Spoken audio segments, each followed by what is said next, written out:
Next bow is the tartan. Tartan is always big every year. And even to just put a tartan bow on a wreath, on its own, with no decoration, it can look really, really nice. So again, maybe wreath colours are going to vary. You will have got a length, and again we talk, well, this was a long yard. You're talking like, say, the yard. And you do the same thing with this bow, but where with the organza I kind of had it scrushed in, this one you can kind of keep it smooth and even. So the same idea as if you were wrapping it around the neck. And again, I'll show you against the plain background now in a second, because it's a wider ribbon, so it's just a little bit more fidgety, okay? So wrap it around the neck, and I'm crossing it under the chin. So there's our effect, okay? And again, you can make that a little bit smaller. This one is quite big, you know what I mean? Or you can make it larger if you want. So again, bring the back of the bow into the front. And it looks at this stage like it's all over the place, and you'd love to start fixing it.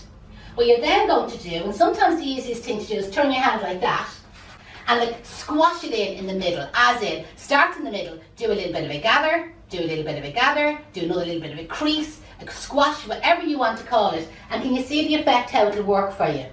Then you're going to use one of them narrow pieces of florist ribbon, and you're going to catch it around the centre as well. You're going to pull it real tight at the back, you're going to tie a single knot first, pull the hell out of that single knot, pull it as tight as you can, tie a double knot, and then you're going to go back. Now, this ribbon has a little bit of a wire edge on it, so you're able to put your hand inside it, and you see the way you can fluff it up, and the same on that side, put your hand inside it to fluff it up, and then you can pull the two tails downwards. Now, what I like with these tails is to do like a fancy V on them. So how I do this is I fold the ribbon over in half, okay? And then what I'm going to do is, if I put the folded side on the same size I had the scissors, and then just cut like a triangle line right down to the two corners. Can you see that effect there? And when you open it out, do you see the way you get that V shape at the bottom? Just it looks nicer. Where the organza it was easier to just cut straight across. So the same idea, get your ribbon and fold it over in half. Have the folded side, so that's the folded side, have it on the same side that you have your scissors, so whether you're right-handed or left-handed. Start back about an inch or so and cut on a triangle slant all the way over to the corner. And then when you open it out, that's how you get that V. And that just fancies off the end of your bow, just makes it look that little bit nicer, you know, than just being cut straight across. And again, because there's a wire inside it, I'll show you another little trick. If you get your fingers and you go along the tail, and what I'm doing is I'm making like little pleats. I'll show you now what I mean.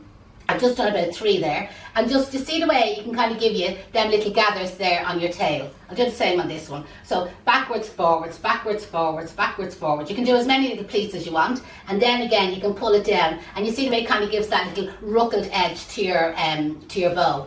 Again, this tartan bow on its own would absolutely look gorgeous on the wreath, but there is a little bit of glitter in it. So again, if you wanted to use it along with the organza bow and do a double luxury bow on your wreath, again, I'll show you them options when it comes to tying the bow onto the wreath frames.